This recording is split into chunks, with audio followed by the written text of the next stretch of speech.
वो हालात महाराष्ट्र में ना बने, इसलिए हम पार्टी की ओर से अपनी बात जो है आप सबके समक्ष कहने के लिए आए हैं। और मुझे लगता है कि ये समय जो मैंने आपका 5-7 मिनट का लिया कि हम सोच रहे हैं कि हम ही कहें, ये जरूरी नहीं कि उनकी जुबानी आप सुने जो उन्होंने कहा था, और उसके बाद 2 साल का कार्यकाल बीतने के बाद अभी तक उसमें कुछ हुआ नहीं। मित्रों,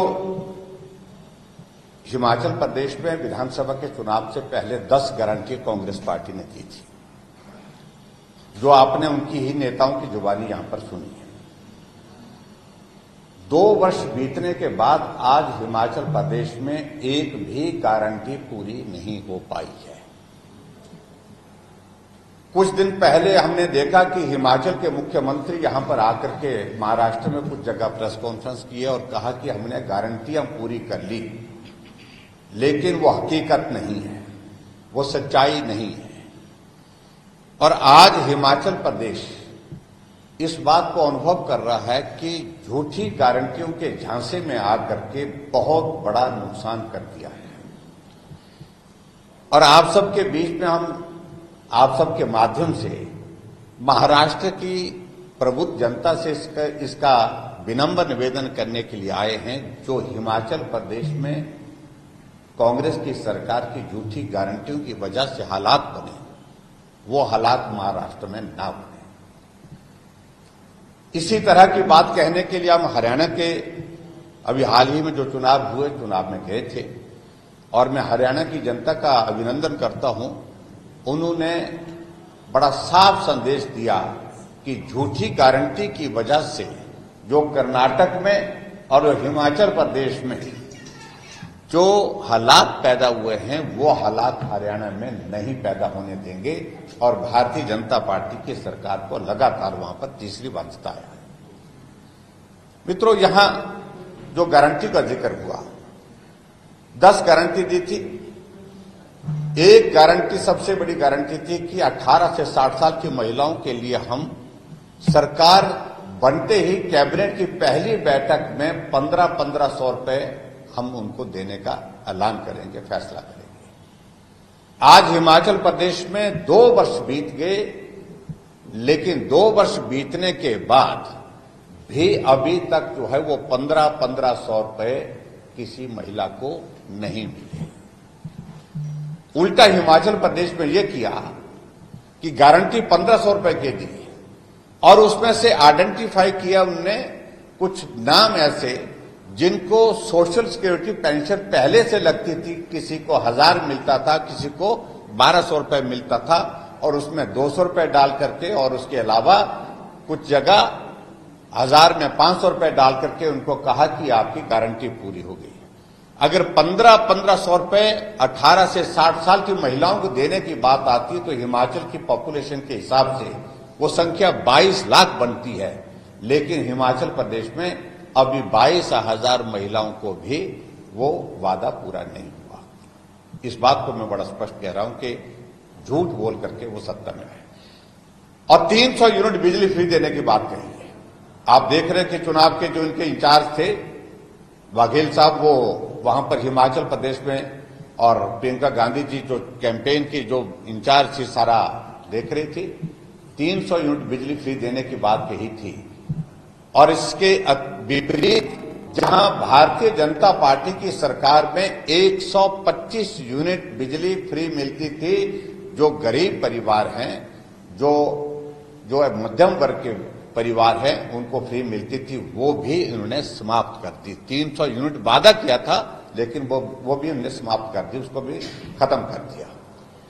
और इसी तरह से वादा किया था हिमाचल प्रदेश में कैबिनेट की पहली बैठक में हम 1 लाख सरकारी नौकरियां देंगे। आपने देखा होगा कि विधानसभा के अंदर भी हमने उस सारी बात को रखा, और जब वहां मुख्यमंत्री इससे मुकर गए कि हमने नौकरी देने की बात मैं कही थी, मैंने वो डॉक्यूमेंट प्लेस किया विधानसभा के सभा पटल पर, और विधानसभा के अध्यक्ष ने पढ़ करके सुनाया। कांग्रेस की गारंटी का हिस्सा था ये, तो वो भी उन्होंने पूरा नहीं किया। उल्टा हिमाचल प्रदेश में एक नोटिफिकेशन किया, और उसमें उस नोटिफिकेशन के अंतर्गत 2 साल से खाली पड़े पद जो है सारे समाप्त कर दिए। एक ही झटके में 1.5 लाख पद जो है नौकरियां एक तरह से हिमाचल प्रदेश में समाप्त की। कहां 5 साल में 5 लाख नौकरी देने का वादा किया था और कहां हिमाचल प्रदेश में 2 साल के कार्यकाल में उन्होंने 1.5 लाख नौकरियां समाप्त कर दी और नई नौकरी अभी तक एक भी नहीं दी। और इसके आगे बढ़ करके दूध खरीदने की गारंटी उनने हिमाचल प्रदेश में, भैंस का दूध 100 रुपए लीटर, और ये तो मुख्यमंत्री जी किलो के हिसाब से बोलते हैं, लेकिन दूध जो है वो किलो के हिसाब से नहीं, लीटर के हिसाब से तोला जाता है, मापा जाता है।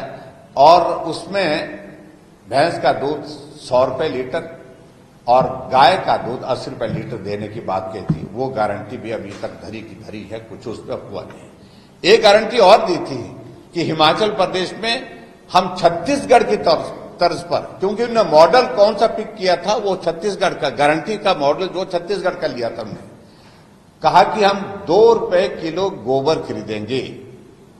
गोबर भी खरीदने की घोषणा की थी, लेकिन 2 साल का कार्यकाल बीतने के बाद उसमें भी अब ये मुकर गए हैं और उसके लिए भी उन्होंने मना कर दिया है। ये परिस्थिति हिमाचल प्रदेश में गारंटी की है। और इससे आगे बढ़कर के मैं ये जरूर कहना चाहता हूं कि हिमाचल प्रदेश में पहला एक राज्य ऐसा होगा पूरे देश भर में संभवतः जहां कर्मचारियों को आज की तारीख में सैलरी नहीं मिल पा रही है, पेंशनर्स को पेंशन नहीं मिल पा रही है। ट्रेजरीज में आदेश दे दिए गए हैं, लिखित आदेश नहीं, वर्बल आदेश दिए कि 10,000 रुपए से ज्यादा कोई भी बिल पारित नहीं करना है। ये हिमाचल प्रदेश की वर्तमान स्थिति है।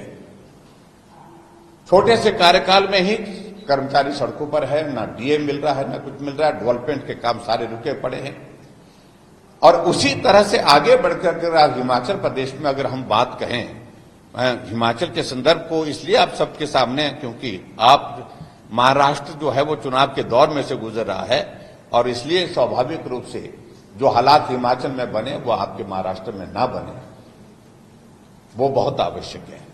इस तरह से झूठी गारंटियां दे करके जो है हिमाचल प्रदेश में इन्होंने सत्ता तो हासिल कर ली, लेकिन सत्ता को बनाए रखना, सत्ता को चलाना, ये बहुत कठिन हो गया है। अभी आपने देखा होगा टैक्स का दौर चला हुआ है और हिमाचल पूरे देश भर में एक ऐसा राज्य बनकर के सामने आया जहां टॉयलेट टैक्स लगाने की भी घोषणा की। एक तरफ प्रधानमंत्री नरेंद्र मोदी जी स्वच्छता अभियान के अंतर्गत पूरे देश भर में हर घर में टॉयलेट बनना चाहिए, स्वच्छता के इस अभियान को एक अंजाम तक पहुंचाने के लिए काम कर रहे हैं। और हमारे हिमाचल प्रदेश में कांग्रेस की सरकार उन टॉयलेट को गिनने के लिए निकल पड़ी। जिसके घर में 2 बने हैं तो उनको 50 रुपए टॉयलेट टैक्स देना पड़ेगा, जिसके घर में 4 टॉयलेट हैं तो 100 रुपए देना पड़ेगा, एक बना है तो 25 रुपए देना पड़ेगा। 25 रुपए के हिसाब से टॉयलेट टैक्स की नोटिफिकेशन, ये भी एक अलग तरह का एक उदाहरण मुझे लगता है कि पूरे देश भर में देखने को मिलेगा। और इसके अलावा हिमाचल प्रदेश में अभी आपने एक और भी चीज देखी कि मुख्यमंत्री का कार्यक्रम, एक समोसा बहुत ज्यादा फेमस हुआ आजकल हिमाचल प्रदेश में। मुख्यमंत्री जी पुलिस हेडक्वार्टर जाते हैं और पुलिस हेडक्वार्टर में उनको चाय नाश्ता के लिए वहां पर समोसे मंगवाए जाते हैं, वो नहीं पहुंचते हैं और उसकी सीआईडी जांच के आदेश कर दिए। आप कल्पना कर सकते हैं कि कांग्रेस की सरकार में ये हालात बन गए, जिस सरकार को प्रदेश के विकास के लिए चुना गया है वो प्रदेश के विकास को उसकी प्राथमिकता नहीं है। लेकिन समोसा बैठक में लाया गया था, लेकिन जिनको पहुंचना चाहिए था, मिलना चाहिए तो उनको नहीं मिला, इस पर जांच कर रही है। तो इस तरह के हास्यास्पद स्थिति हिमाचल प्रदेश की सरकार की वजह से पूरे देश भर में कांग्रेस पार्टी की बनी हुई है। मित्रों, आप सबके माध्यम से हम प्रबुद्ध नागरिक जो हमारे जो आप मतदान के लिए जाएंगे महाराष्ट्र में आने वाले समय में 20 तारीख को, मैं यही कहूंगा कि जहां झूठी गारंटी देकर के कांग्रेस ने जिन राज्यों में सत्ता हासिल करने में सफलता तो कर ली, लेकिन उनका असली चेहरा आपके सामने हमने प्रस्तुत करने की कोशिश की है। जो सरकार कांग्रेस की हिमाचल प्रदेश में बन रही, किस प्रकार से वहां पर कर रही है, ये सारी एक छोटी सी एक तस्वीर आपके समक्ष रखी है। मैं सिर्फ इतनी ही बात कहना चाहूंगा, हिमाचल का जिक्र इसलिए, राज्य छोटा है लेकिन संदेश बड़ा देता है, और संदेश ये पूरे हरियाणा में बहुत प्रभावी ढंग से गया। जब हम हरियाणा के चुनाव में गए और हरियाणा की जनता ने इस बात को कहा कि हम जो हरियाणा के लोग हैं, हिमाचल जैसे हालात जो कांग्रेस ने कर रखे हैं, ऐसे हालात हरियाणा में नहीं होने देंगे, और भारतीय जनता पार्टी को वहां पर स्पष्ट बहुमत के साथ सरकार बनाने का तीसरी बार मौका दिया। मैं सिर्फ इतनी बात कहने के लिए आप सबके समक्ष हूं कि महाराष्ट्र में भी भारतीय जनता पार्टी और हमारे एनडीए गठबंधन बहुत प्रभावी ढंग से यहां पर चुनाव लड़ रहे हैं। आदरणीय प्रधानमंत्री नरेंद्र मोदी जी को ताकत देने के लिए, मजबूती देने के लिए मुझे पूरा भरोसा है, महाराष्ट्र में फिर से एनडीए सरकार बनेगी, और सरकार बन करके विकास के कार्य को और तेज गति के साथ आगे बढ़ाने में हम सफल होंगे। बहुत बहुत धन्यवाद।